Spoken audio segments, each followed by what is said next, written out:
Très chers invités, très chers téléspectateurs, assalamu alaikum wa rahmatullahi ta'ala wa barakatuh, bienvenue au live.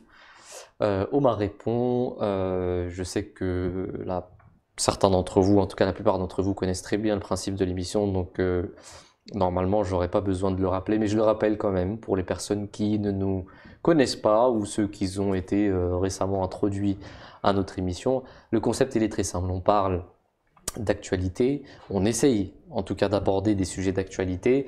Au début, quand on avait commencé, on avait aussi un format où les gens nous posaient les questions et une fois qu'ils nous posaient ces questions, on les distribuait à nos intervenants qui répondaient aux différentes interrogations des téléspectateurs ou des personnes qui nous regardaient via le chat et qui nous posaient justement leurs questions sur le chat en direct. Depuis un certain moment, on s'est rendu compte que c'était quand même bien, on pouvait quand même prendre des questions, mais bon, il y avait quand même moins de questions qu'avant, puisqu'on avait déjà répondu à pas mal de questions. Et donc, on s'était concentré sur des sujets d'actualité, sur des sujets, des questions qui reviennent souvent dans l'actualité, on les aborde. Et pendant l'émission, si vous avez des questions, si vous avez des interrogations par rapport à certaines choses, vous pouvez bien évidemment partager ces interrogations avec nous sur le chat en direct, vous pouvez les poser.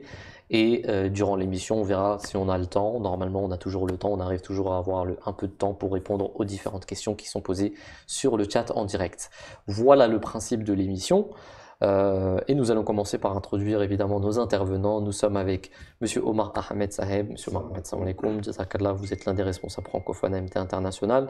Nous sommes aussi avec Monsieur Saïd Adioui qu'on a vu après très longtemps. Jazakallah, merci beaucoup Monsieur Saïd d'avoir accepté l'invitation. Vous êtes le responsable de la publication de la de la Du tout. du tout. Du tout. Tablir local. Ah, de la prédication, pardon, je Oui, suis c'est ça. de la prédication de la Jamaat du 78. Jazakallah, merci d'avoir accepté cette invitation. Et ça fait plaisir de vous avoir avec nous. Merci. Euh, Plaisir partagé. voilà, on sait que vous étiez un peu indisponible les derniers week-ends, mais aujourd'hui, alhamdoulilah, vous êtes avec nous. Nous avons également, normalement, et il devrait se connecter, on a eu un problème de connexion avec Lukuman Bissiliou Saheb, qui est une des personnes, je crois qu'il est avec nous, je ne sais pas s'il est là, et il est au Bénin. Et bon, on va voir comment ça marche. Peut-être qu'on va voir son audio, on va voir sa vidéo, on va voir entre-temps dans l'émission s'il pourra parler ou pas. Mais on va débuter avec l'émission. On a 16 visionnages et on a des internautes qui commencent à nous dire assalamu alaikum wa rahmatullahi wa barakatuh. Donc wa alaikum assalam à tous ces intervenants, à toutes ces personnes qui participent et merci beaucoup de participer à l'émission. Surtout, n'oubliez pas de partager l'émission, c'est très important. Partagez l'émission partout où vous pouvez. Ça nous fera plaisir et il faut que les personnes viennent regarder ces émissions parce que on les prépare avec vraiment on met beaucoup d'efforts et de temps et d'énergie dans la préparation de ces émissions que la plupart d'entre vous, en tout cas les gens qui nous regardent, la plupart du temps on a eu des bonnes appréciations et je suppose que c'est le cas pour la plupart des personnes. En tout cas, partager l'émission, c'est très important. Jazakallah. Alors, nous sommes. Lukman Saheb, est-ce que vous nous entendez? Parfaitement bien. Mashallah, vous êtes là, vous êtes avec nous. Nous vous avons introduit au début de l'émission. On va commencer avec l'émission d'aujourd'hui. Le thème d'aujourd'hui, vous avez pu le voir sur YouTube, sur le titre, dans le titre. Islam vs racisme. Alors, on avait déjà abordé cette question, on avait déjà parlé du racisme, notamment avec ce qui s'était passé aux États-Unis d'Amérique avec le cas de l'incident de George Floyd. Mais aujourd'hui, on va parler avec un peu plus, je dirais, on va aller dans la profondeur du sujet et on va parler de racisme. Alors en France, on a évidemment, comment dire, des divergences par rapport à la définition de ce mot. On a différents termes aussi, on a des racismes différents. Donc ma première question déjà pour débuter, Monsieur Omar Ahmed Saeb, qu'est-ce que le racisme déjà? Oui, c'est une question qui, moi déjà, salam alaikum. Comme ça là. C'est une question qui aujourd'hui fait débat, parce qu'il n'y a pas véritablement de définition universelle et absolue du racisme. Et en fait, la signification de ce terme fait l'objet de nombreux débats.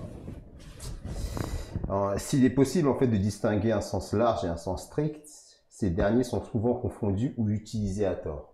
Avant, en fait, à l'époque, c'était le racisme biologique. un racisme biologique dans lequel on avait fait une distinction entre les races. Et en fonction de cette distinction-là, on disait qu'il y avait des races supérieures vis-à-vis d'autres.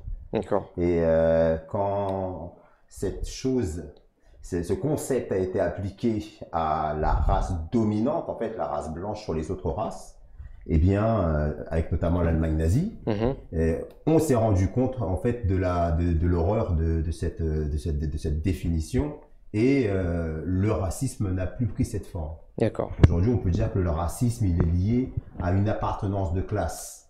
Et cette définition, elle a pris de l'ampleur et elle s'est imposée surtout après l'abaissement du mur de Berlin. Parce qu'avant, il y avait deux pôles qui se faisaient la guerre, en fait, la fameuse guerre froide. Et c'était ça la distinction, c'était une guerre idéologique. Mais avec justement le fait que le mur de Berlin soit tombé, les anciens antagonismes, notamment religieux, ont pris le relais. Et là, l'antagonisme historique entre l'islam et la chrétienté notamment, et le racisme a pris plusieurs formes. Si bien qu'on ne peut pas aujourd'hui donner un terme générique selon les pays, selon les enjeux. C'est comme ça qu'on peut définir de manière, on va dire, succincte le racisme aujourd'hui. Le racisme. Est-ce que vous pensez qu'il y a un lien entre racisme et esclavage? Est-ce que le racisme est aussi, je veux dire, une forme de, comment dire, de haine qui a été véhiculée par l'esclavage, par les guerres, etc. En fait, l'esclavage, c'est un concept en lui-même. D'accord, c'est quelque chose de différent. Les tout débuts de l'esclavage ont été faits pour protéger les communautés divines de la tyrannie et la persécution dont ils ont été sujets. Par exemple, les Juifs qui ont été souvent persécutés dans l'histoire, ils ont été obligés de se défendre et de mettre en esclavage ceux qui les avaient attaqués injustement, de manière à arrêter cette agression. Mais au fur et à mesure que l'homme a évolué, eh bien, l'esclavage a été utilisé pour des raisons bassement matérielles. Où c'était une manière de pouvoir s'enrichir en dominant, en exploitant un homme par un autre homme. Et le racisme a été utilisé pour justifier justement le droit d'un homme à dominer un autre. C'est de cette manière de penser qu'est née aussi la question de, voilà, nous avons une mission civilisatrice. Donc l'esclavage, d'ailleurs, et ça on peut le dire aujourd'hui, c'est pour cette raison que lorsque l'esclavage a été aboli en Occident, par les Occidentaux, eh bien, qu'est-ce qui a suivi derrière? La colonisation. Parce qu'on avait certes aboli la forme de l'esclavage, mais l'esprit de l'esclavage n'était pas du tout aboli. En 1848, quand il y a eu l'abolition de l'esclavage en Occident, pendant combien de siècles les Américains noirs, et encore aujourd'hui, sont traités comme des esclaves. Donc certes, ils ont plus de chaînes, certes, il y a plus de coups de fouet, mais dans les faits, il y a une différence de traitement, dans le traitement, dans l'injustice qu'ils subissent. On voit bien qu'il y a un problème de fond qui n'est pas réglé et qui est la source même de l'esclavage. Ok, très bien. Monsieur Saïd a dit oui, Sahib.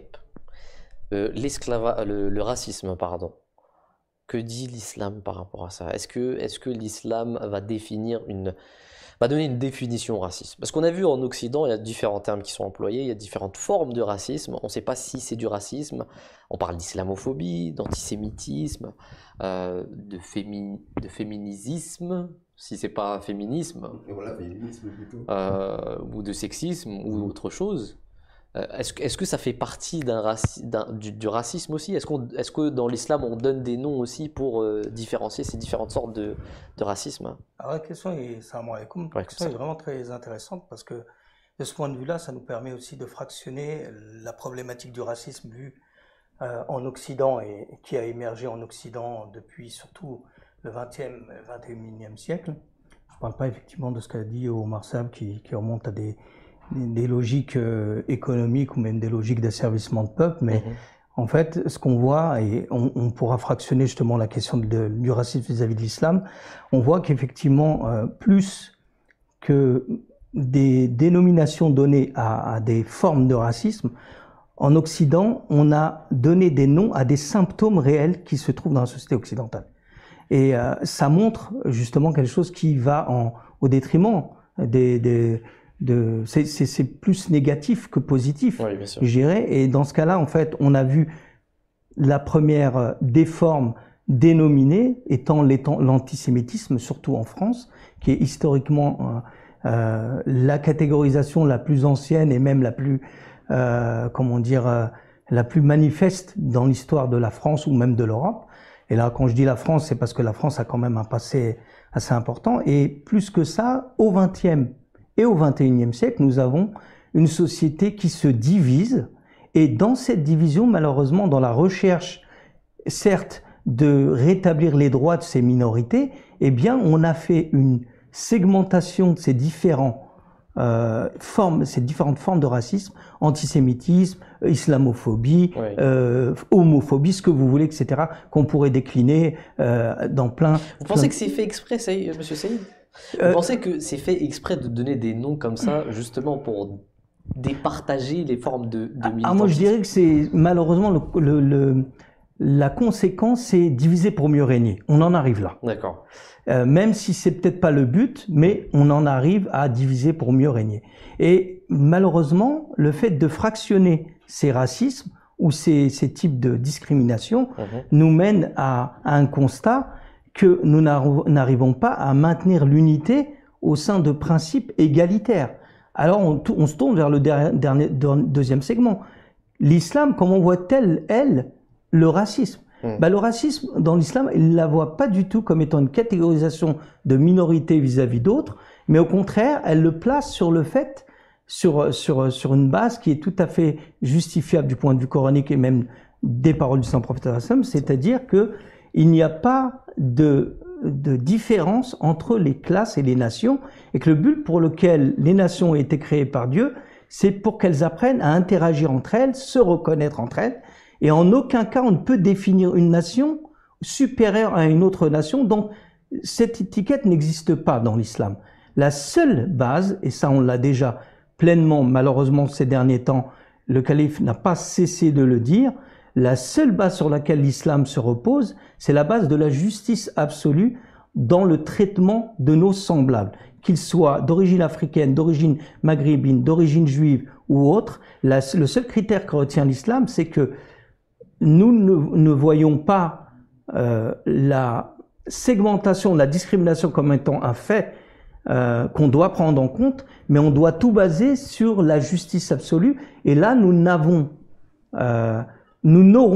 selon ce principe de l'islam, aucun problème de discrimination, parce que je vous ferai dire qu'à chaque fois qu'on parle d'antisémitisme, c'est parce qu'on a agressé une personne vis-à-vis, parce qu'elle n'était pas antisémitisme ou autre, elle n'était pas comme les standards qu'on entend en Occident, et on ne leur donne pas leurs droits lorsqu'il s'agit d'accéder à l'emploi pour ce qui est de certaines nationalités en France ou ailleurs. Tout ça est sur une base d'injustice et pas de critères raciaux. C'est vraiment ça qu'on doit retenir. Et je pense que l'islam met une seule base sur laquelle on doit tous être d'accord. C'est que le seul critère de supériorité d'un homme vis-à-vis d'un autre homme, c'est la base de la piété, donc de la droiture et de son comportement vis-à-vis de son environnement, et en aucun cas vis-à-vis de son origine ethnique ou de son... Justement, on va en parler de ça, monsieur Omar. Vous voulez rajouter quelque chose? Sur un parallèle, un petit parallèle rapide, vraiment, pour l'information, pour expliquer comment l'islam voit le racisme. Le racisme est né de l'orgueil, donc de l'arrogance. Et une définition faite par un sociologue qui s'appelle Albert Memmi, qui peut donner un peu d'idée de ce que c'est que le racisme selon l'islam. C'est une belle définition, je trouve qu'elle est à propos, elle correspond vraiment à ce que dit l'islam. Il dit que le racisme est la valorisation généralisée et définitive de différences réelles ou imaginaires au profit de l'accusateur et au détriment de sa victime, afin de justifier une agression ou un privilège. D'accord.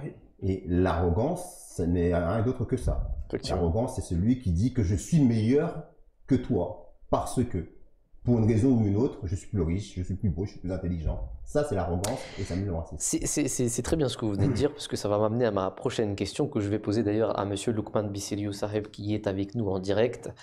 Monsieur Loukman Saheb, alors Monsieur Omar nous dit qu'il n'y a pas de forme de supériorité en islam, en tout cas, on ne doit pas se considérer supérieur à certains, et pourtant on a des versets du Coran qui nous disent c'est quoi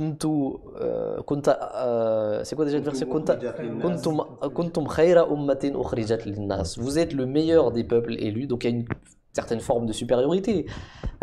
Si l'islam dit que les musulmans, ou l'islam, le Coran nous dit que les musulmans sont meilleurs que d'autres, ça paraît une contradiction avec ce que venait de dire monsieur Omar et monsieur Saïd a dit oui. Assalamu alaikum wa rahmatullahi wa barakatuh.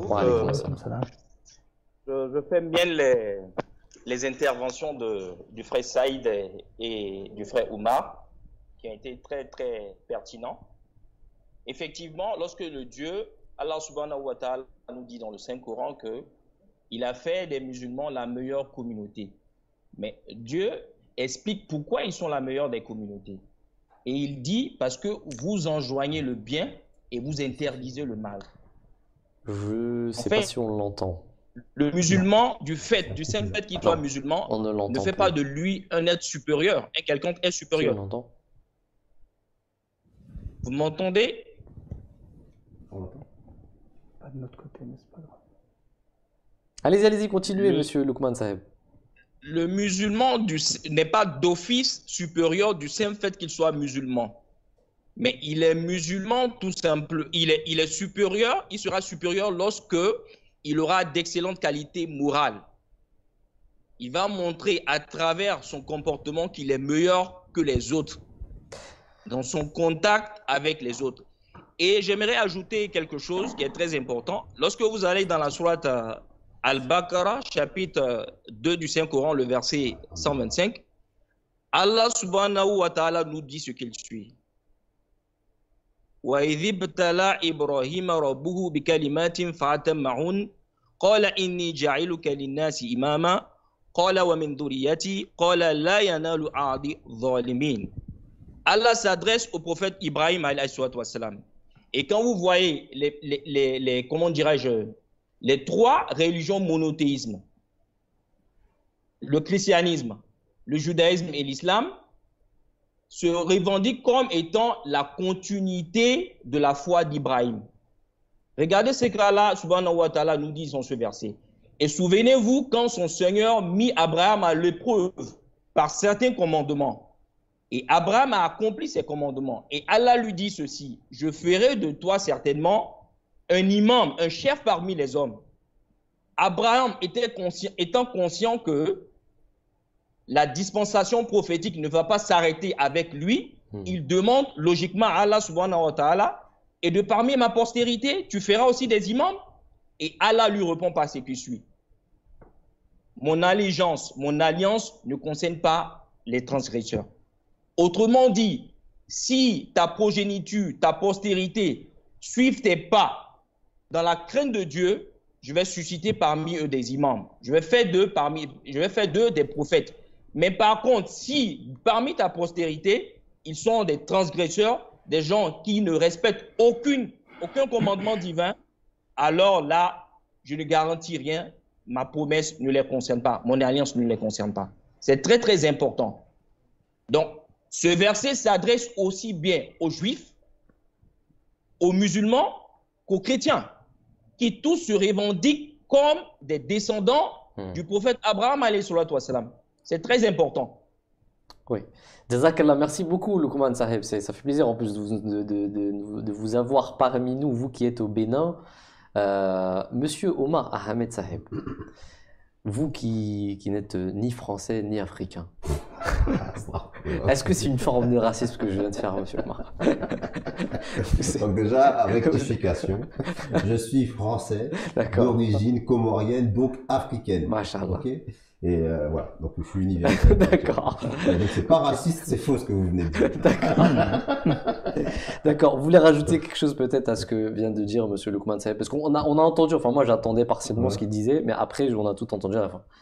Oui, je crois que Loukman Saheb a bien défini, enfin bien situé là où se place l'islam, là où se place la supériorité islamique. Comme l'avait aussi introduit Saïd Saab, à savoir la supériorité, elle est dans la piété, la supériorité, elle est dans la moralité. Et c'est la seule supériorité qui doit prévaloir. L'islam enseigne fastabikul khayrat, à savoir rivaliser entre vous dans les bonnes œuvres.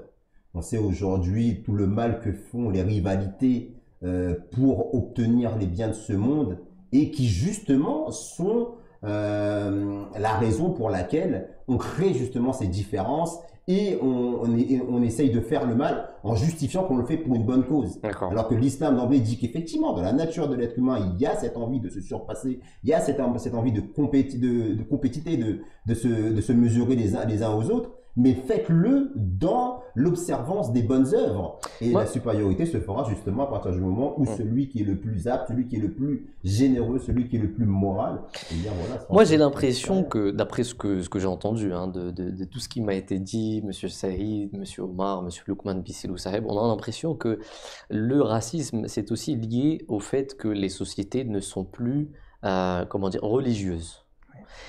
Quand il y a absence de religion, quand il y a absence de Dieu, il y a égoïsme et il y a supériorité. Vous êtes d'accord avec ça, Monsieur Saïd? Oui, vous avez tout à fait mis l'accent sur un point qui est le point central en fait de ce qu'avance l'islam, c'est-à-dire que surtout le concept de l'unicité, et il est à mettre en relation avec tout ce que nous venons de dire. Puisque nous revendiquons croire en un Dieu unique, nous ne pouvons pas baser en fait notre pratique et notre volonté d'aller dans le sens religieux autrement qu'en faisant abstraction, pas de gommer nos ethnies, mais faisant abstraction de la logique de supériorité de race, mais justement vis-à-vis de Dieu, l'unique, baser tout cela qui lui d'ailleurs est plus à même de juger quelle est la personne la plus pieuse, la plus droite et la plus morale de ses serviteurs. Donc si on base ça sur la question de la religion, effectivement le concept d'un Dieu unique, l'unicité de Dieu nous ramène à cette universalité qui doit être de mise pour éviter justement toute injustice, et le fait de s'éloigner de la question du divin inévitablement, effectivement, nous ramène dans la réalité des sociétés dans lesquelles on se trouve, et en particulier dans les sociétés occidentales, à cette problématique de racisme exponentielle et extrêmement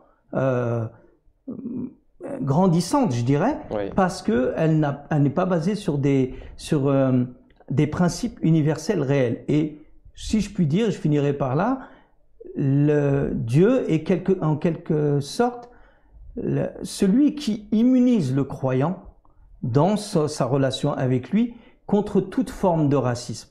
Sans cela, effectivement, nous pouvons déguiser même la religion, et c'était le cas même au nom de l'esclavage, certaines sociétés chrétiennes ont fait en sorte d'asservir des peuples comme le peuple africain au nom du christianisme, et même des utilisations, même dans des sociétés musulmanes, de certains comportements qui ont montré effectivement qu'on n'était pas dans une logique universelle, parce qu'on voit bien que même maintenant, et vous le voyez même en France, vous avez une mosquée qui est africaine, une mosquée qui est turque, une mosquée qui est maghrébine, et dans les maghrébins, vous avez une mosquée algérienne, une mosquée marocaine, une mosquée tunisienne, quoique on en voit moins, mais marocaine, algérienne très souvent. Et parmi les Algériens, nous avons aussi les différences. Voilà. Donc ça montre quoi? Ça montre qu'effectivement, qu'à chaque fois, on utilise la religion et qu'on s'éloigne du concept de Dieu que vous avez cité là. Ouais.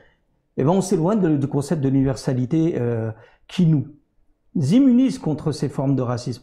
Et je finis aussi en disant cette fameuse parole de notre bien-aimé calife Ayatollah Ta'ala Ben Aziz, qui lui avait fait devant un parterre de dignitaires politiques et religieux ou de la société civile américaine à Los Angeles, avait commencé son discours en disant que le musulman, lorsqu'il récite le début de la sourate Fatiha en disant Alhamdulillah Rabbil Alamin, louange à Dieu, Seigneur des mondes, ce croyant ne peut pas dans sa pratique et dans sa foi, voir en Dieu autre chose qu'un Dieu pour tous les peuples, et donc, in fine, il ne peut absolument pas être dans une logique partisane qui divise la société et qui stigmatise une communauté par rapport à une autre. Effectivement, et d'ailleurs c'est très intéressant ce que vous dites par rapport à Alhamdoulillahi Rabbil Alamin, parce que le verset suivant qui dit Ar-Rahman, Ar-Rahim également, qui est dérivé du même verbe, Oui. Ar-Rahima, l'indulgence. Il y a une différence entre Ar-Rahman et Ar-Rahim, c'est-à-dire que Ar-Rahman c'est le Seigneur qui est gracieux mais qui donne vraiment à tout le monde, sa grâce est pour tout le monde, c'est-à-dire que le soleil se lève pour tout le monde, etc. Et Ar-Rahim aussi c'est assez spécifique pour les croyants. C'est très intéressant ce que vous venez de dire. On a une personne qui s'appelle Blondin Paris sur YouTube. Jazakallah, merci déjà d'avoir partagé vos réflexions, même si vous n'êtes pas d'accord, c'est une autre question, il n'y a pas de souci. On va en parler avec les intervenants ici présents. Blondin Paris nous dit « Les musulmans sont racistes envers les athées et les chrétiens car ils ne pensent pas comme eux ». Alors c'est intéressant ce qui est dit, parce que effectivement, est-ce que le racisme c'est aussi le fait de dire par exemple que je suis différent de toi par exemple. Je ne pense pas comme toi parce que j'ai accepté une religion qui m'a déjà tout dit. Est-ce que c'est pas aussi une forme d'arrogance? Est-ce que le fait de croire que le Coran nous a déjà tout dit et lui n'est pas musulman, c'est ne pas le voir comme étant quelqu'un qui est inférieur puisqu'il n'est pas dans cette religion? C'est aussi une forme de racisme ou pas? Oui, tout à fait, puisque ça me fait penser à un verset dans lequel qui relate en fait un incident qui s'est produit à l'époque du Saint-Prophète où des Bédouins du désert sont venus voir le Saint-Prophète et lui ont dit « Nous sommes croyants ». Et le Saint-Prophète de leur répondre « Vous n'êtes pas croyants, dites seulement que vous êtes musulmans, car la foi n'est pas encore entrée dans votre cœur ». Et en fait, on peut dire aujourd'hui, malheureusement, que la masse musulmane, elle se retrouve dans ce verset-là.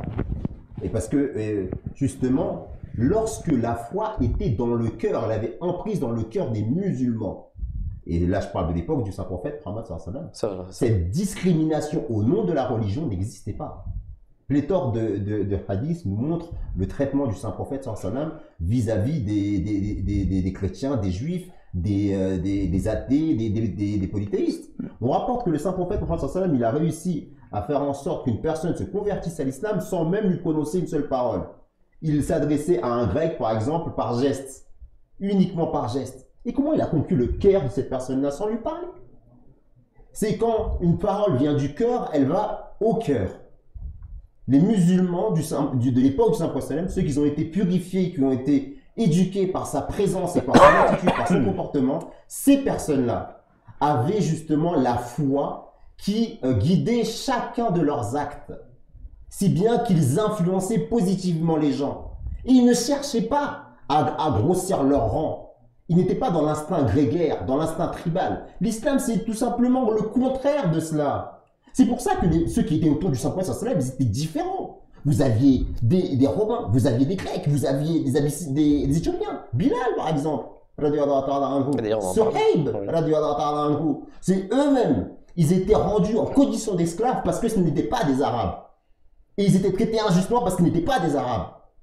Mais ces personnes-là, bien longtemps après la mort du Saint-Prophète, ont gardé un souvenir tellement puissant de l'exemple de la Rasulullah, qu'ils ont fait des choses, quand vous lisez, vous ne pouvez qu'avoir les larmes aux yeux. Leur témoignage d'amour nous démontre que le Saint-Prophète est venu avec un message vraiment universel.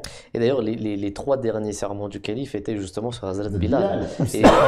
Et on invite les personnes qui sont en train de nous regarder d'aller voir ces sermons du calife qui sont disponibles sur la chaîne MTA français. Vous allez voir que c'est quand même incroyable ce qui a été dit dans ces sermons. Monsieur, vous voulez rajouter quelque chose? Oui, juste par rapport à Hazrat Bilal, parce que là il parle des juifs et des chrétiens, tout ça, mais pour dire ce qui est différent. Et Hazrat Bilal, même quand il était musulman, même malgré qu'il soit devenu musulman, qu'il soit l'un des premiers à avoir accepté l'islam, lorsqu'il faisait l'adhan, il disait ashadu, le dire ashadu. Et les gens se moquaient de lui.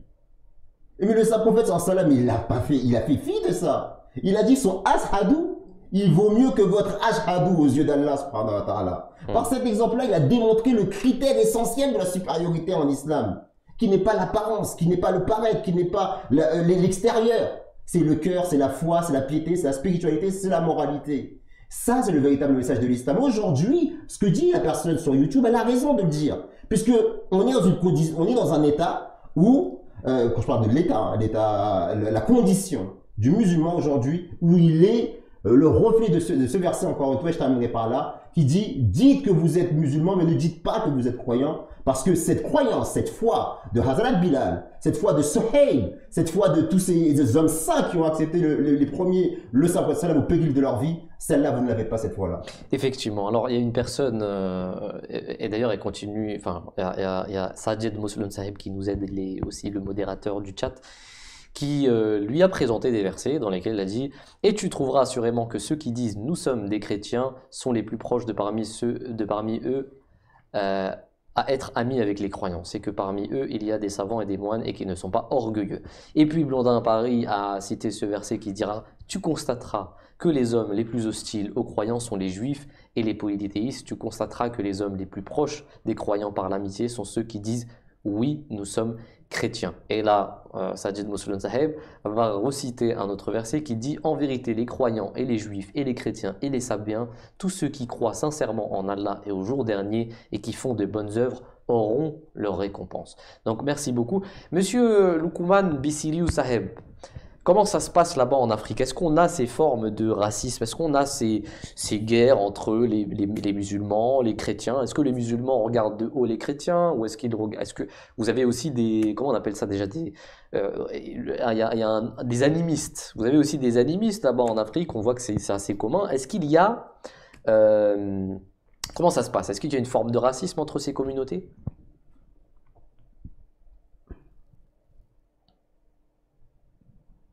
Assalamu alaikum wa rahmatullahi ta'ala wa barakatuh. Wa alaykum assalam.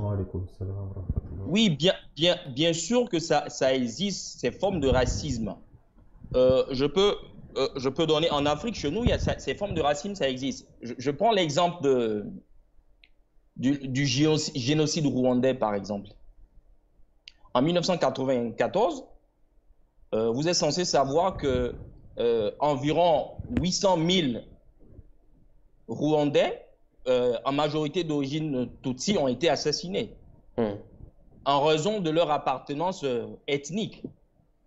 Est-ce que vous voyez? Oui. Parce qu'en raison de leur appartenance ethnique, ils ont été assassinés. Chez nous également aussi, ces formes de racisme-là, basées sur les ethnies, l'appartenance à un groupe ethnique, ou bien l'appartenance à un groupe religieux, existent aussi. Mais tout dépend de l'éducation que vous avez reçue. Est-ce que vous voyez? Oui. Des gens qui sont intellectuellement, qui sont intellectuellement bien éduqués, est-ce que vous voyez, tolèrent facilement, comment dirais-je, le fait que vous appartenez à une religion qui n'est pas leur religion à eux, par exemple.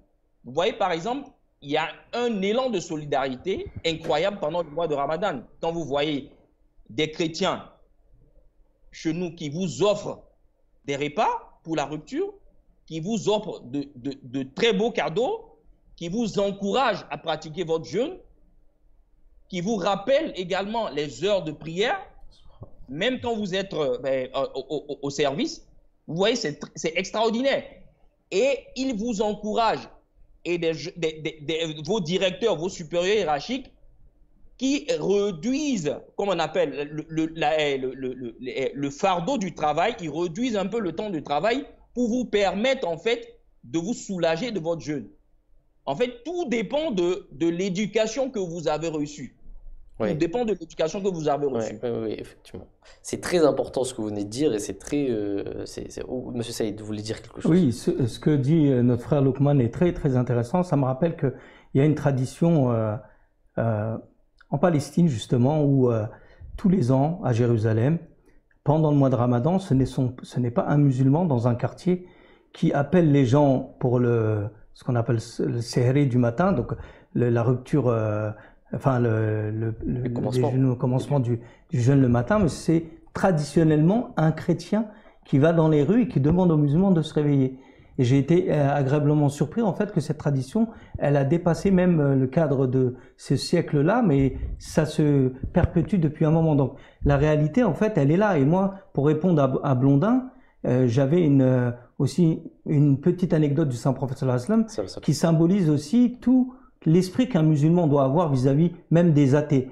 Et il y a aujourd'hui, on dit souvent que les musulmans, lorsqu'ils font une action, ils valorisent leurs actions et puis ils dénigrent un petit peu les actions soit des chrétiens, soit des juifs ou des athées. Eh bien, le prophète sallallahu alayhi wa sallam, lui, il a répondu dans son exemple en parlant d'une chose qu'il faisait à l'époque avec les polythéistes et qui n'était plus de mise quand il a accepté l'islam, pas de son fait, mais du fait de la société arabe qui justement s'opposait à l'islam.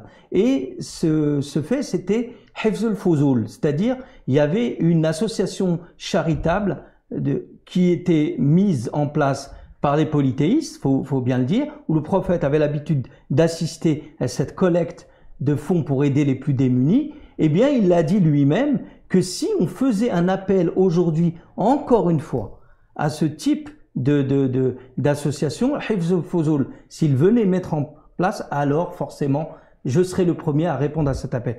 Que nous dit cette anecdote? Elle nous dit que le musulman, lorsqu'il doit aider dans les valeurs universelles d'entraide, même avec des athées ou avec des non-musulmans, eh bien, il doit se jeter dans la participation à ce type d'œuvre, parce que c'est ça qui est important et justement, c'est comme ça qu'on valorise nos relations avec nos semblables. Et en aucun cas, et là je dois effectivement rappeler ça, c'est puisqu'on s'éloigne, lorsque Omar Sahabat disait, quand on s'éloigne, aujourd'hui les musulmans s'éloignent des enseignements islamiques, ils s'éloignent en vérité de leur relation avec Dieu. Lorsqu'on s'éloigne de l'universalité de Dieu, de l'unicité de Dieu, eh bien en fin de compte, on s'éloigne de l'exemple du prophète sallallahu alayhi wa sallam dans cette anecdote qui nous montre quoi? Qu'effectivement, nous devons ne pas faire preuve d'arrogance. Omar Sab l'a bien rappelé, l'arrogance est le pire ennemi du musulman. Sachez que c'est le pire des vices pour un musulman de faire preuve d'arrogance en relation avec son statut. Et d'ailleurs, le prophète sallallahu alayhi wa sallam, et je finis par là, lorsqu'un juif s'était plaint au prophète sallallahu alayhi wa sallam à Médine que on m'a giflé parce que on a mis en valeur votre supériorité sur Moussa alayhi salam, eh bien le prophète sallallahu alayhi wa sallam a dit, vous ne devez pas mettre en avant ma supériorité devant Moussa alayhi salam ou devant aucun autre prophète. Ce qui montre quoi? C'est simple, ça montre que vous ne devez pas, vous musulmans, être un facteur ni dans les réseaux sociaux, ni dans votre vie quotidienne, ni avec vos supérieurs hiérarchiques, ni avec votre environnement non musulman ou musulman. Faire preuve d'arrogance lorsque vous affichez votre pratique. Vous devez avoir un regard bienveillant vis-à-vis de votre semblable, comme quelqu'un qui aurait découvert un trésor. Et effectivement, celui qui a véritablement de l'amour pour son prochain, il n'a que date de partager ce trésor, en aucun cas mettre en avant une quelconque forme d'arrogance. Jazakallah, merci beaucoup Monsieur Saïd Sahib, c'était très important.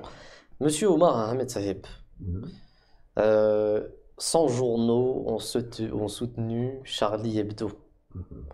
Pourquoi? Est-ce que c'est bien ce qu'ils ont fait? Est-ce que ça rentre dans le cadre de la liberté d'expression? Est-ce que c'est une forme de racisme? On sait que l'historique de Charlie Hebdo n'est pas tout à fait exemplaire, vis-à-vis de l'islam en tout cas. Est-ce que c'est bien ce soutien? Est-ce qu'on doit soutenir, nous aussi, comme l'a fait d'ailleurs le recteur de la mosquée de Paris, le nouveau? On doit le soutenir. Vous savez, moi quand je vois cette action, je repense à ma propre communauté. Je suis parti d'une communauté musulmane, la communauté musulmane Ahmadiyya, qui a été victime aujourd'hui et qui est régulièrement victime d'actes de terrorisme. Des personnes qui viennent et qui tuent d'autres personnes au nom soi-disant de l'islam. Pour le coup, nous sommes musulmans, ce sont des musulmans du même acabit qui ont tué et dévasté la rédaction de Charlie Hebdo, qui nous ont martyrisés.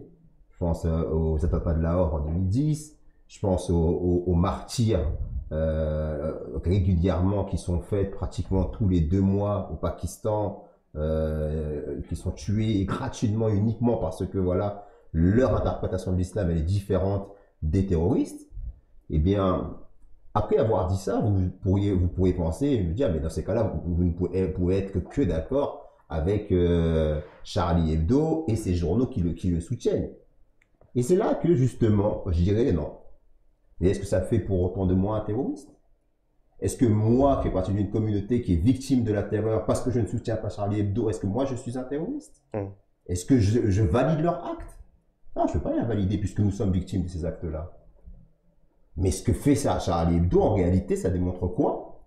C'est que ce n'est pas au nom de la liberté d'expression en réalité qu'ils le font. Que ce soit conscient ou inconsciemment, ce qu'ils ne font que véhiculer, c'est des clichés nauséabonds, des stéréotypes, des préjugés. Et ça stigmatise. Ce sont les mêmes stéréotypes, on en a parlé dans les précédentes émissions, ce sont les mêmes stéréotypes qui existaient vis-à-vis de nos frères juifs, mais dans un autre registre. Les musulmans ont toujours eu cette réputation d'hommes violents, une religion violente, barbare, obscurantiste. Ça, c'est souvent, c'est hérité des traditions orientalistes, où il y avait une espèce de fantasme, il n'y avait pas cette interaction comme on la connaît aujourd'hui entre les musulmans et les chrétiens et l'Occident, où on avait cette image d'Épinal que le musulman avait une épée dans une main et le Coran dans l'autre. C'était l'image du barbare par excellence. Et ça, c'est né d'une certaine forme d'ignorance, d'une grande ignorance. Parce qu'il y a d'autres intellectuels qui ont eu des approches beaucoup plus intellectuelles, beaucoup plus académiques, sérieuses, scientifiques, qui ont démontré que c'était un fantasme. Mais le fait de caricaturer et d'amalgamer toute une communauté musulmane avec une image qui est héritée de fantasmes, d'une certaine ignorance, ça c'est grave, c'est irresponsable. Et donc c'est pour ça que je ne peux pas être d'accord avec leur action. Parce que c'est pas soutenir la liberté d'expression, pour moi c'est soutenir le racisme. En fait, c'est pas tout n'est pas noir ou blanc. Exactement, il faut nuancer. C'est pas parce qu'on n'est pas terroriste, c'est pas parce qu'on ne soutient pas le terrorisme qu'on est forcément qu'on va forcément soutenir Charlie Hebdo. Exactement. Et c'est pas parce qu'on ne va pas soutenir Charlie Hebdo qu'on est forcément terroriste. Exactement. D'accord. Moi, j'ai une question à Monsieur Lukman Bissilou-Saeb, parce que c'est une question qui me revient souvent. En Afrique, quand vous entendez tout ce qui se passe ici en France, notamment avec les caricatures du Saint-Prophète sallam de Charlie Hebdo,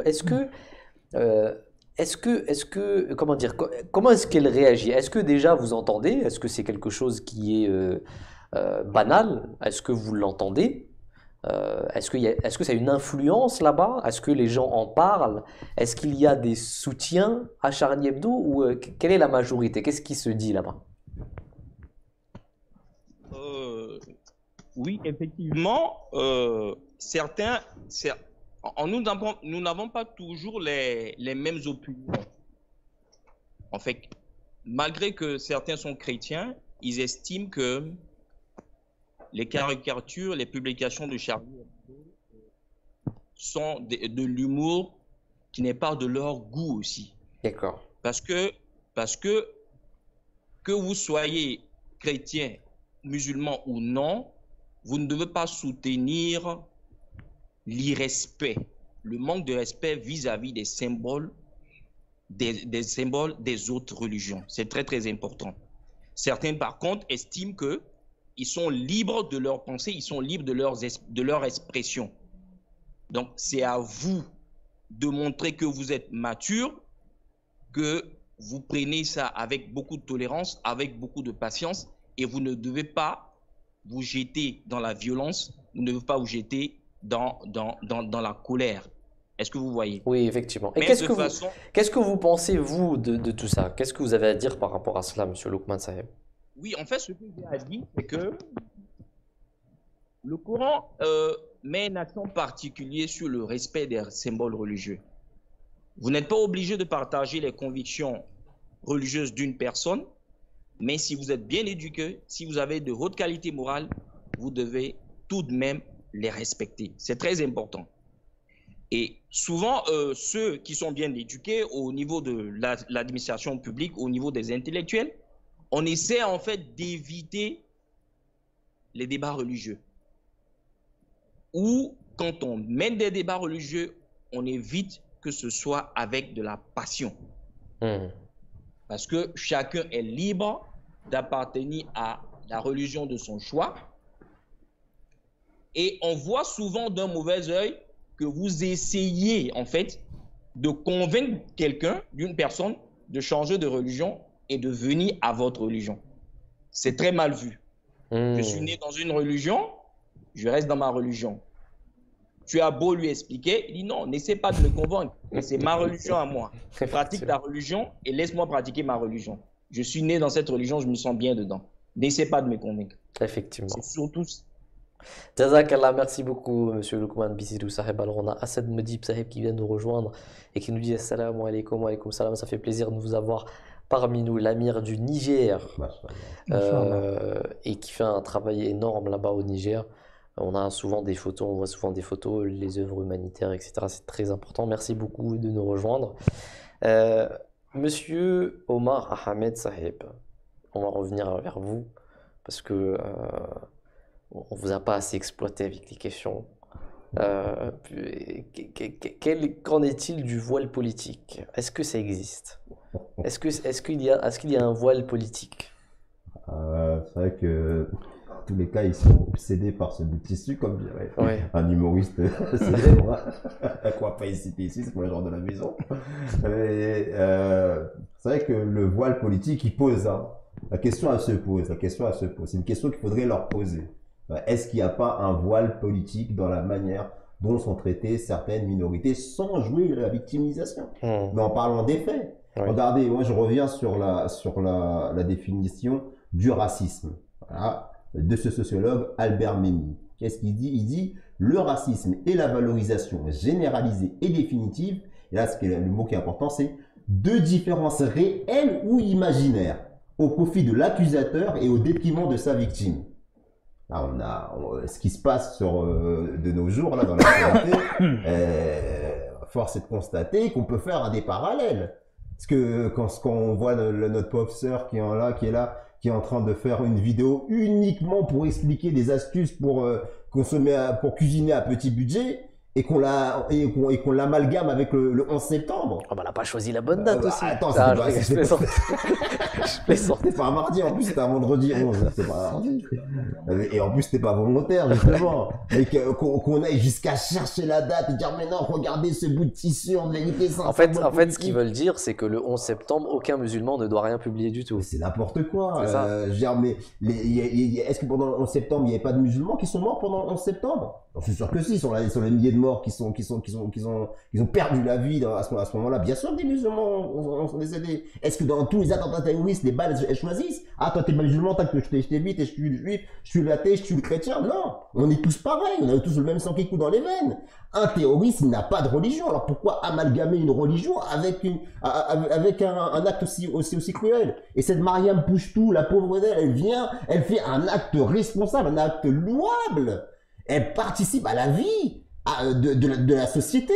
Elle vient donner son point de vue. Elle démontre par sa présence et par son action que ce bout de tissu qu'elle a sur la tête ne lui empêche pas justement de participer à la vie collective de tous les Français et des étudiants. Et d'ailleurs, dans les réseaux sociaux aussi, on avait vu des images de certains...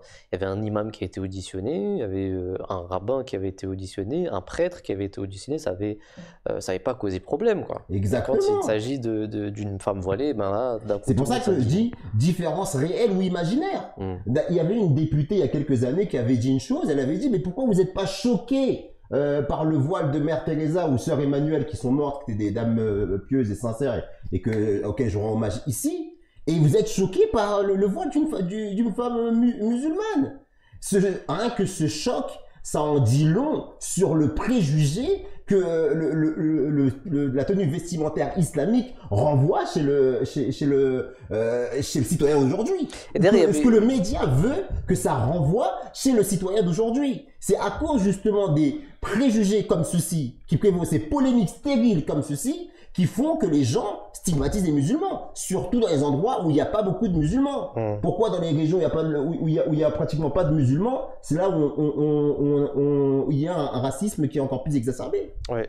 Alors moi, vous savez, j'ai l'impression que quand on parle par exemple de Mariam Pouchtou, de ce qui s'était passé avec le voile, d'ailleurs, avant de parler de ça, il y avait une image dans les réseaux sociaux dans laquelle on voyait un homme qui avait plein de tatouages.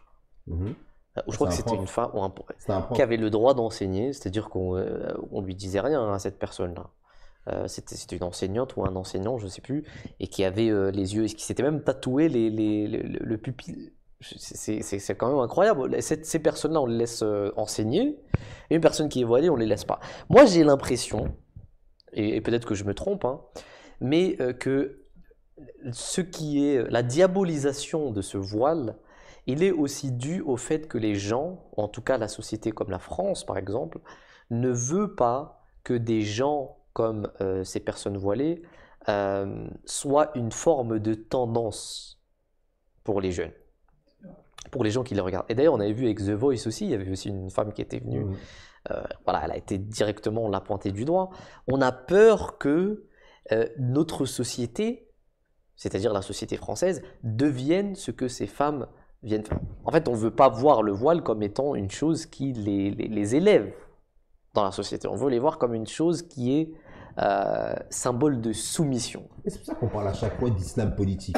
Voilà, d'islam politique. Exactement. Mais c'est pour ça que je me disais aussi, est-ce qu'il y a un but, est-ce qu'il y a un objectif politique derrière ça? Parce qu'il y en a certains qui disent qu'il y a un objectif politique à ce que la femme voilée vienne sans cesse dans les médias, essaye justement de contribuer à la société en portant son voile alors que normalement elle aurait pu l'enlever et venir tout simplement. Vous pensez que c'est le cas, M. Saïd Edioui? Est-ce que ce que vous dites est tout à fait... On peut imaginer effectivement que c'est quand même criant, comme on ne voit pas autrement, si c'est pas ce que vous dites, on ne voit pas autrement pourquoi ils le font. Moi, j'ai envie de dire qu'effectivement, il y a la question des médias, et puis on a parlé des 100 journaux ou journalistes qui ont rejoint Charlie Hebdo, et puis d'un côté, vous avez des élus quand même, c'est quand même dramatique, que vous avez des élus qui commencent, eux, ou commencent, je veux dire, qui reprennent le flambeau, parce que ça, c'est quelque chose qui a été laissé pendant le Covid. Après, on repart sur les chapeaux de roue avec les mêmes personnes.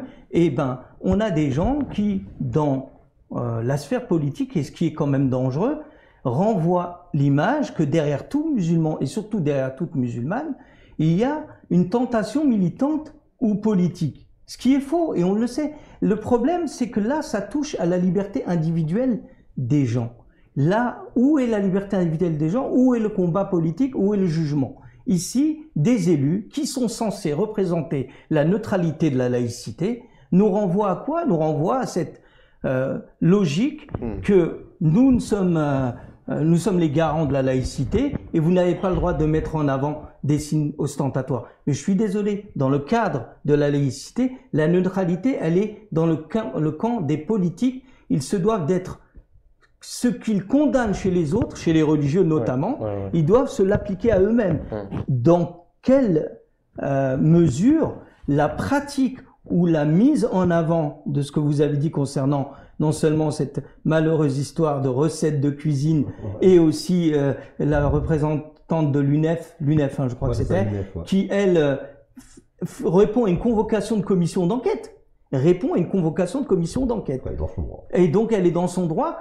Dans quelle mesure cette personne, elle est dans la non-neutralité, elle n'est pas dans la laïcité. Au contraire, elle est tout à fait dans sa logique de laïcité. Au contraire, elle est dans sa pratique et liberté de pratique. Et là, il va falloir que les politiques et les médias expliquent au peuple français, c'est bien de ça qu'il s'agit, si derrière tout musulman et toute musulmane, soit qui porte la barbe, qu'elle soit longue ou pas, c'est pas une question c'est une question de liberté, et qui mettent le voile, si derrière tout musulman et derrière toute musulmane, il y a un projet politique. Si c'est ce que vous avez en tête, alors vous devez le dire et prouver vos dires. Or, ce n'est pas du tout le cas. C'est une question de liberté individuelle.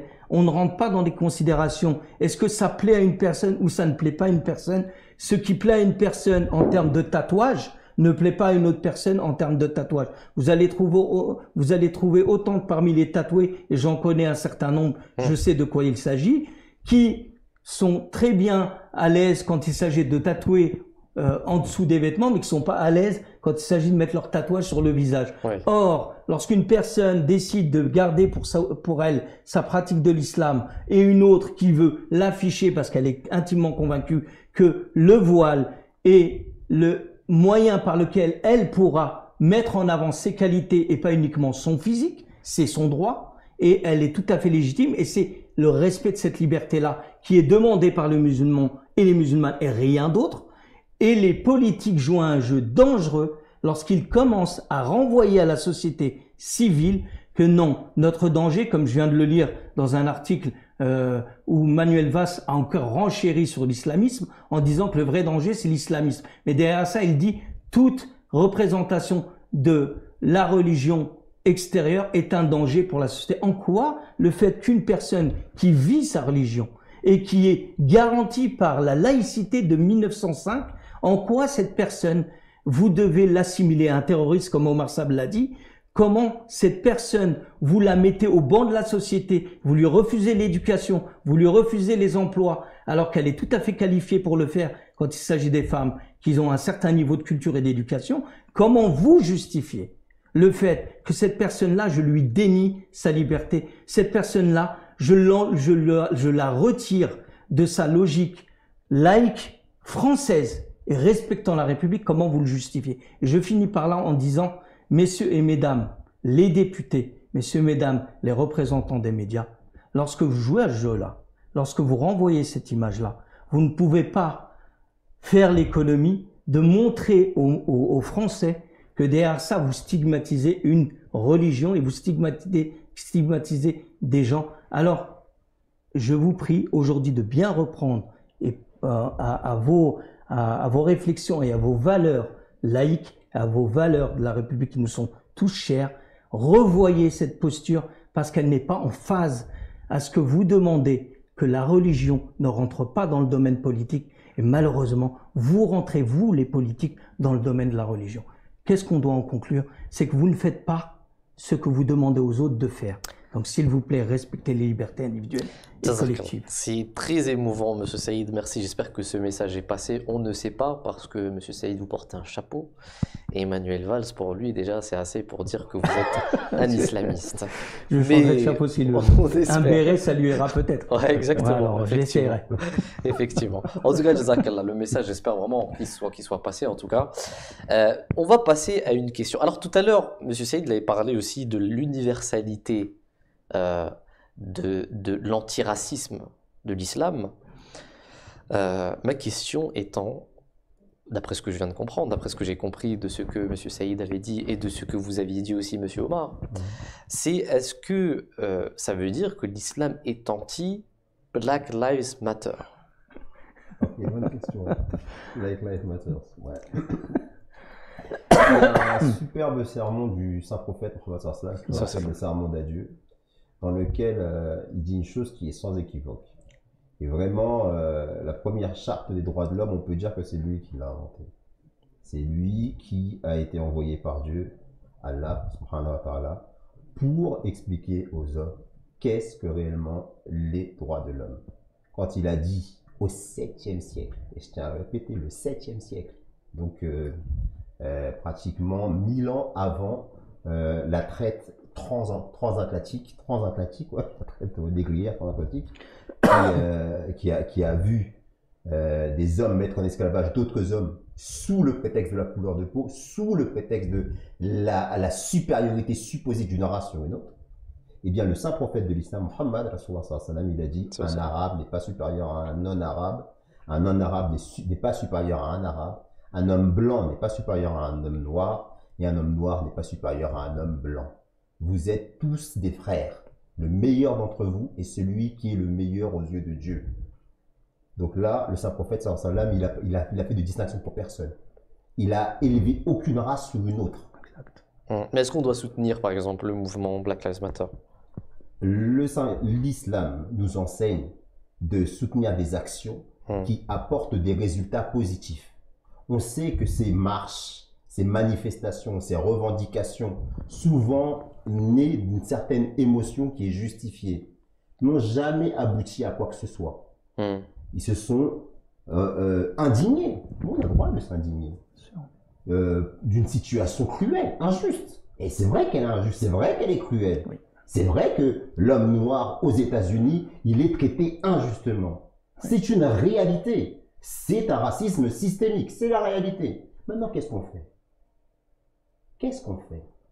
Ce qu'on fait, on essaye de changer les choses, non pas en saccageant ses propres biens, non pas en s'extirpant du système, mais en entrant dans le système, en essayant de changer de l'intérieur. Comment? En s'éduquant, en s'instruisant, en menant des carrières peut-être politiques, juridiques. C'est un islam politique alors? Non, et là je ne parle pas de l'islam, je parle du devoir citoyen. D'accord. De rentrer dans le jeu du système. Le système, il est le résultat d'une longue lutte de l'histoire des hommes. La démocratie, même si elle n'est pas parfaite aujourd'hui, qui est en Occident, c'est une grande avancée par rapport aux anciennes civilisations. On est dans une société où chacun a des droits. Même si dans les faits, il y a encore cet état d'esprit, je dirais encore esclavagiste, qui existe encore. Mais dans les lois, dans les textes de loi, dans la société telle qu'elle est faite, sur le papier, on a tous des droits. Et où il y a des exemples de réussite. Il y a des exemples de personnes qui, malgré leur couleur de peau, malgré la haine que peut susciter leur différence, ont réussi. Et de manière pacifique. L'exemple de Nelson Mandela, par exemple, c'est un exemple il est exemplaire, Nelson Mandela. Nelson Mandela, il est connu pourquoi? Il est resté, je ne sais pas combien d'années en prison. 27 Et ans. ensuite, il est devenu président de l'Afrique du Sud. C'est à force de quoi? De cris. À force de colère. Il a maîtrisé sa colère. Parce que Rasulullah sallam, il a dit, celui qui est le fort, c'est celui qui maîtrise sa colère. Donc plutôt que de lancer des grands slogans, maîtrisons notre colère, canalisons cette énergie, éduquons-nous, instruisons-nous. Et l'islam rajoute la prière. Et essayons de changer les choses par le système. Premier constat qu'on regarde. Et c'est valable en France aussi. Combien de gens, de parmi les minorités, participent au jeu démocratique, s'inscrivent dans les listes électorales? Combien? Une grande minorité. Il y a un fort taux d'abstention. Alors qu'il y a des talents, il y a des forces dans ce domaine-là. C'est un problème d'éducation. Mais l'islam dit que, in fine, c'est la taqwa qui prévalera. C'est la justice qui l'emportera. C'est pour ça que le slogan que la Jamaat Ahmadiyya a mis en avant lorsqu'on a posé la question au calife de l'Ahmadiyya, Hazrat Mirza Masroor Ahmad Adela Ben Aziz, est-ce qu'on doit soutenir le mouvement Black Lives Matter? Il s'est arrêté comme ça, il a réfléchi. Après, il a répondu à son interlocuteur. Envoyez ce slogan. Innocent life matters. Justice supreme. La vie de chaque innocent, de chaque être humain, elle est importante. Et c'est la justice qui doit prévaloir. C'est le message de l'islam. Il n'y a pas de partisans. On ne doit pas réagir par l'émotion. On doit réagir en fonction de ce que la justice nous commande de faire. C'est comme ça qu'on arrivera à ce que la société soit meilleure, Inch'Allah. Inch'Allah. Je voulais apporter une petite précision pour répondre à cette question de doit-on soutenir Black Lives Matter, qui est une question qui ne peut pas être tranchée. D'ailleurs, je vais rajouter à ça une question d'Ama Fivlin. Pouvez-vous expliquer The Golden Rule qui prône la justice absolue? Je vous laisse continuer. Omar Sab, il a déjà bien introduit, c'est ce slogan que le 5e calife Ben Aziz a mis en avant, mais j'allais dire aussi dans l'histoire particulière des États-Unis. Il faut bien comprendre que la première injustice, on parle de justice absolue, la première injustice, ça c'est mon point de vue et c'est absolument pas, et c'est mon analyse. La première injustice, c'est d'avoir segmenté la société en disant afro-américain. Depuis quand des gens qui sont là depuis des générations sont pas américains pleinement? Ils sont afro-américains effectivement d'origine, mais pourquoi les étiqueter afro-américains? Et on revient sur le slogan maintenant. Le slogan est une manière de stigmatiser encore une fois cette communauté afro-américaine en les mettant justement dans un exclusivisme. Qu'est-ce qu'ils demandent? Ils demandent justice absolue dans la société qui est la nôtre, la société américaine. La société américaine, je suis américain et j'ai des droits égaux avec mon frère blanc. Je n'ai pas des droits moindres, j'ai des droits égaux. En me disant Black Lives Matter, je demande un privilège qui n'est pas ce que le peuple noir américain recherche, mais plus que les descendants d'immigrés en France, par exemple, le peuple afro-américain ou dit afro-américain est encore plus en droit de s'appeler pleinement américain sans aucune étiquette ne lui soit. Pourquoi? C'est la récupération de certains mouvements de défense afro-américaine, certes louables, mais malheureusement qui contribuent à fragmenter, encore une fois, et à dire que je ne fais pas partie, in fine, de cette société. Évidemment, ils veulent faire partie de cette société, mais ce qu'ils demandent, c'est la justice absolue. C'est la justice et pas plus qu'un autre ou une autre nation. Donc ce combat-là, ce n'est pas le slogan Black Matter, c'est Innocent Lives Matter parce que ma vie, elle est équivalente à la vie d'un autre Américain ou quelle que soit la nationalité de la personne. Elle est identique et elle a le droit d'avoir les mêmes droits de défense, les mêmes punitions pour les auteurs de ces exactions, et rien de plus, rien de moins. Jazakallah, merci beaucoup, Monsieur Saïd Adioui Saheb. Monsieur Luqman Bissiriou Saheb, redressez-vous s'il vous plaît, on vous voit là, vous êtes de loin, vous allez vous endormir, mais on vous aide toujours avec nous, Monsieur Luqman Saheb. Et on a une question pour vous. Ahmad Danil qui nous dit « Assalamu alaikum ».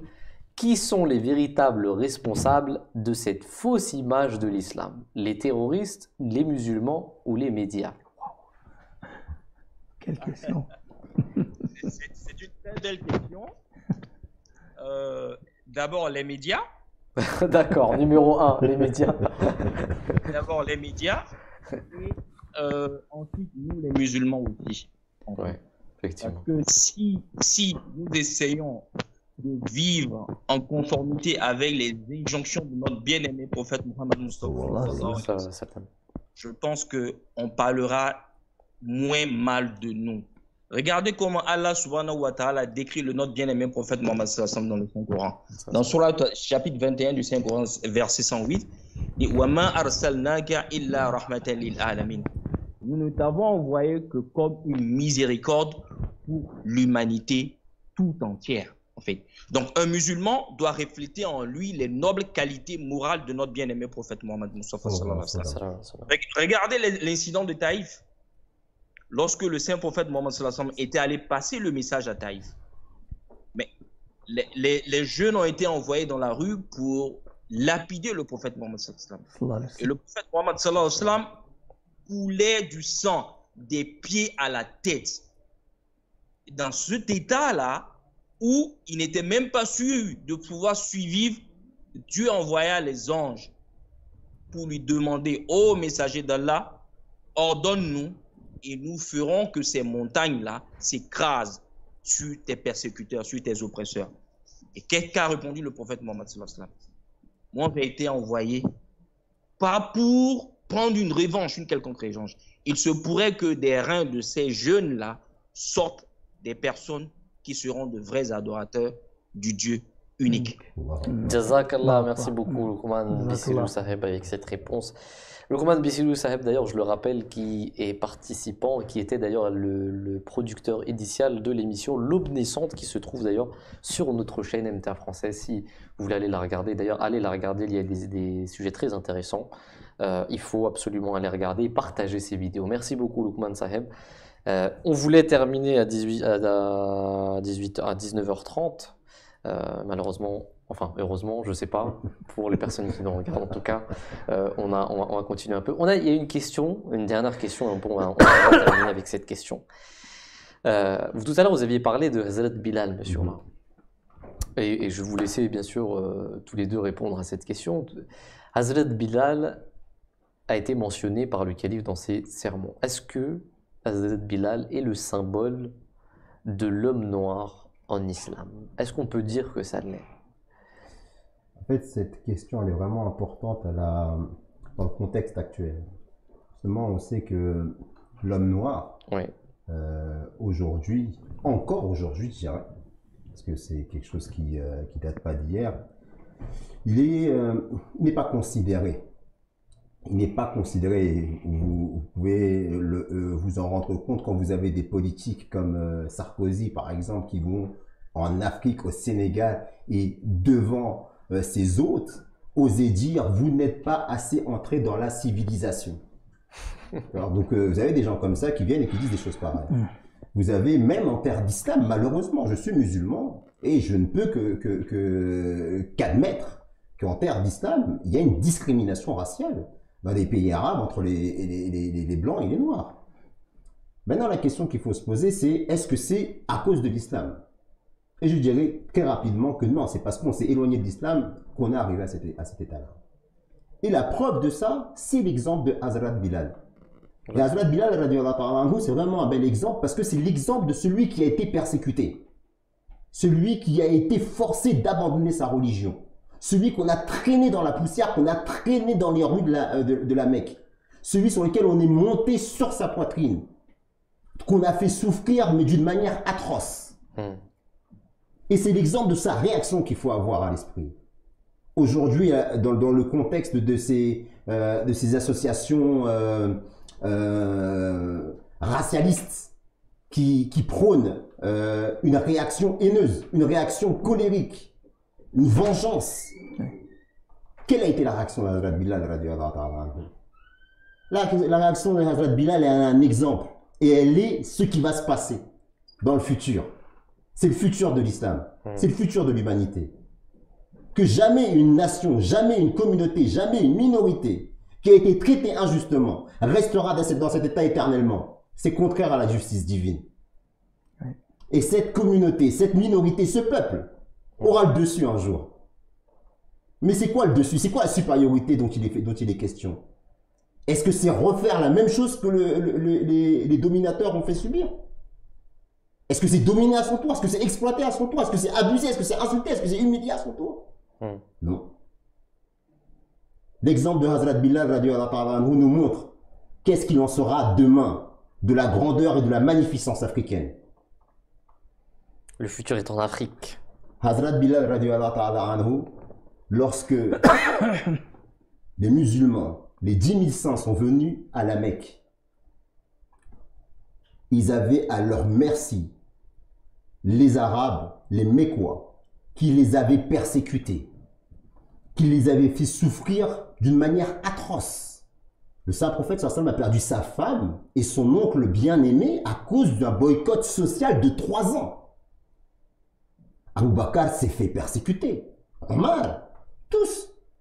Mais lorsque le saint prophète sallallahu alayhi wa sallam est venu à la Mecque, il a pardonné tout le monde. Et en réalité, que ce soit Abu Bakr, Omar, Othman, Ali, radiallahu ta'ala anhum, tous ces grands compagnons, ces grands chefs de la Mecque, quand ces personnes-là ont été pardonnées, ils étaient rassurés parce qu'ils faisaient partie de leur famille, parce que c'était leur frère, c'était leur famille propre. Donc qu'ils étaient pardonnés après tout, c'est quelque chose qui les rassurait. Surtout que quand vous rentrez dans l'islam, par le cœur, vous ne pouvez pas nourrir de la haine pour qui que ce soit. Mais parmi tous ces personnes-là, parmi tous ces grands personnages-là qui avaient de la famille à la Mecque, il y en avait un qui était isolé, qui n'avait pas de famille, qui n'était pas considéré, qui était pire qu'un objet, et qui lui avait été humilié. C'était Hazrat Bilal. Quand il est venu, il devait se dire que c'est le jour de ma vengeance. C'est le jour où je vais piétiner ceux qui m'ont piétiné. Je vais humilier ceux qui m'ont humilié. Je vais les terroriser, je vais les tuer. Mais non, tout le monde a été pardonné. Et qu'est-ce qu'a fait le saint prophète à ce moment-là? Il a érigé le drapeau de Hazrat Bilal. Il n'a pas demandé le drapeau de Omar, il n'a pas demandé le drapeau d'Abbas, il n'a pas demandé le drapeau de Khalid ibn Walid, de tous ces grands chefs. Mais quoi? Il a dit ériger le drapeau de Hazrat Bilal. Et tous ceux qui ont persécuté Bilal, toutes ces personnes-là qui l'ont humilié, s'ils veulent être saufs, il faut qu'ils aillent sous le drapeau de Hazrat Bilal. Voilà la vengeance qu'il a permis à Hazrat Bilal radiallahu ta'ala anhu. Ceux qui marchaient avec leurs chaussures sur son corps se sont mis sous ses chaussures pour pouvoir être sauvés. C'est le symbole unique dans l'histoire de la religion, dans l'histoire même de l'humanité, du traitement d'ennemis mortels qui ont été pardonnés. Pardonnés par qui? Par leur ancien esclave. Voilà le futur de l'humanité. Voilà ce qui se passera dans le futur. Voilà la grandeur africaine qui aura lieu. Voilà la supériorité morale. Voilà la supériorité islamique. C'est ça, Hazrat Bilal. C'est pour ça, pour moi, c'est le symbole de l'homme noir en islam. Jazakallah, merci beaucoup, monsieur Omar Ahmed Saheb. Heureusement, vous n'avez pas continué, sinon il y aurait une larme qui serait sortie. Jazakallah, merci beaucoup en tout cas à nos frères. Monsieur Luqman Saheb, merci aussi d'avoir participé à cette émission, c'était très important pour nous. En espérant vous retrouver très bientôt. On passe aussi le salam aux frères du Bénin, à tous les Béninois là-bas, les Ahmadis qui travaillent énormément pour la Jamaat Ahmadiyya, pour l'islam, pour la cause de l'islam. Merci beaucoup de nous avoir rejoints. Je vous remercie également, monsieur Omar Ahmed Saheb. Jazakallah pour toutes ces remarques, toutes ces réponses. Merci beaucoup, Monsieur Saïd Adioui Saheb. On vous a vu après très longtemps. Ça nous a fait vraiment plaisir. En espérant vous revoir aussi très bientôt. Jazakallah aussi à tous les participants. Merci. Partagez l'émission même après le live. Une fois que la vidéo sera sur YouTube, n'hésitez pas à la partager. C'est très important. On espère que le contenu vous a plu. En tout cas, moi, il m'a plu personnellement. Merci beaucoup. Jazakallah à toutes les personnes. On se retrouve, Inch'Allah, dimanche prochain avec une nouvelle émission. Assalamu alaikum wa rahmatullahi wa barakatuh. Wa alaikum salam wa rahmatullahi wa barakatuh.